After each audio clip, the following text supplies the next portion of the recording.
Hello students, आज की class में हम डी एवं ए ब्लॉक तत्व पढ़ेंगे। सबसे पहले हम बात करेंगे डी ब्लॉक तत्व की। हम डी ब्लॉक तत्व किन्हें कहेंगे? ऐसे तत्व जिनमें अंतिम इलेक्ट्रॉन डी कक्षकों में भरा जाता है डी ब्लॉक तत्व कहलाते हैं। एक बार फिर से सुनिए, ऐसे तत्व जिनमें अंतिम इलेक्ट्रॉन डी कक्षकों में भरा जाता है डी ब्लॉक तत्व कहलाते हैं। ये डी ब्लॉक तत्व आवर्त सारणी में एस एवं पी ब्लॉक तत्वों के बीच में स्थित होते हैं। मान लो ये आवर्त सारणी है तो यहाँ एस ब्लॉक तत्व, ये पी ब्लॉक तत्व, तो इन दोनों के बीच में कौन होंगे?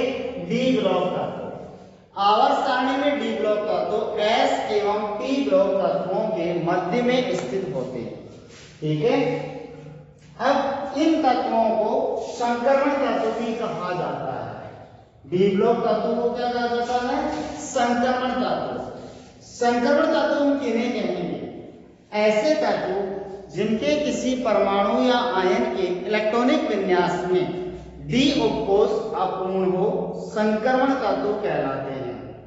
फिर से सुनिए, ऐसे तत्व जिनके किसी परमाणु या आयन के इलेक्ट्रॉनिक विन्यास में डी उपकोष अपूर्ण हो संक्रमण तत्व कहलाते हैं। डी उपकोष अपूर्ण होने का मतलब है कि वहां पर इलेक्ट्रॉनिक विन्यास D1 से D9 तक होना चाहिए, D10 इलेक्ट्रॉनिक विन्यास नहीं होना चाहिए।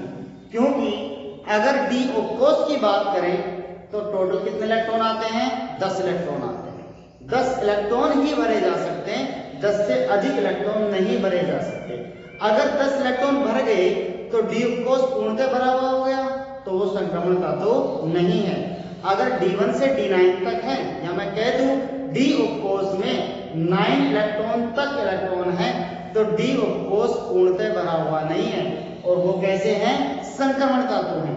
तो ये सारे डी ब्लॉक तत्व हैं हमारे पास। इन डी ब्लॉक तत्वों में देखो स्कैंडियम, या फिर मैं सबका ही नाम ले दूं यहाँ पर D1 से D9 तक, ये जो इलेक्ट्रॉनिक कॉन्फ़िगरेशन या इलेक्ट्रॉनिक विन्यास रख रहे हैं ये सब कैसे हैं? संक्रमण तत्व हैं। जबकि जिंक, कैडमियम और मरकरी, कौन कौन से? जिंक, कैडमियम और मरकरी। ये देखिए, ये D10 इलेक्ट्रॉनिक कॉन्फ़िगरेशन या D10 इलेक्ट्रॉनिक विन्यास रख रहे हैं, ये संक्रमण तत्व नहीं है। क्योंकि इनके डी उपकोष में कितने इलेक्ट्रॉन हैं? 10 इलेक्ट्रॉन है, या डी उपकोष अपूर्ण नहीं है, तो ये संक्रमण तत्व नहीं है। तो हम कह सकते हैं कि जिंक, कैडमियम एवं mercury, Zn, Cd and Ag, zinc, cadmium एवं मरकरी को छोड़कर सभी डी ब्लॉक तत्व संक्रमण तत्व हैं। फिर से सुन लीजिए, संक्रमण तत्व हम किन्हें कहेंगे? ऐसे तत्व जिनकी किसी परमाणु या आयन के इलेक्ट्रॉनिक विन्यास में डी उपकोष अपूर्ण हो, क्या कहलाते हैं? संक्रमण तत्व कहलाते हैं। इसका मतलब ये हो गया कि जिनमें डी उपकोष पूर्णतः भरा हुआ होगा, अपूर्ण नहीं होगा, वो संक्रमण तत्व नहीं होंगे। और हमारे डी ब्लॉक तत्वों में जिंक, कैडमियम और मरकरी D10 इलेक्ट्रॉनिक विन्यास रख रहे हैं, ये संक्रमण तत्व नहीं है। जिंक, कैडमियम एवं मरकरी को छोड़कर सारे के सारे डी ब्लॉक तत्व संक्रमण तत्व हैं। तो ये बात समझ में आ गई होगी।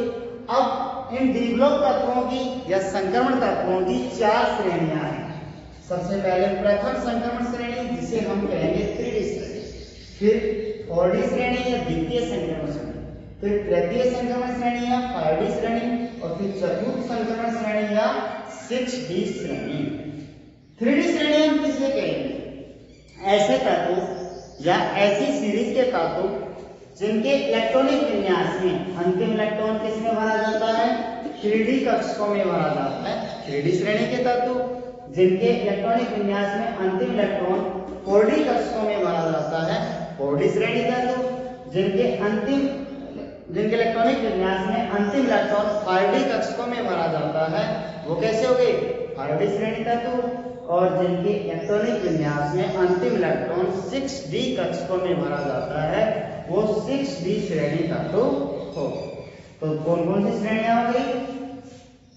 प्रथम संक्रमण श्रेणी है 3D श्रेणी, दूसरी द्वितीय संक्रमण श्रेणी है 4D, और तीसरी तृतीय संक्रमण श्रेणी या 5D श्रेणी, फिर चतुर्थ संक्रमण श्रेणी या 6D श्रेणी। यहाँ तक समझ में आ गया होगा। अब हम बात करते हैं प्रथम संक्रमण श्रेणी या 3D श्रेणी की, जो कहां से कहां तक है, स्कैंडियम 21 से जिंक 30 तक। कितने एलिमेंट्स हैं, कितने तत्व हैं, 10 तत्व हैं।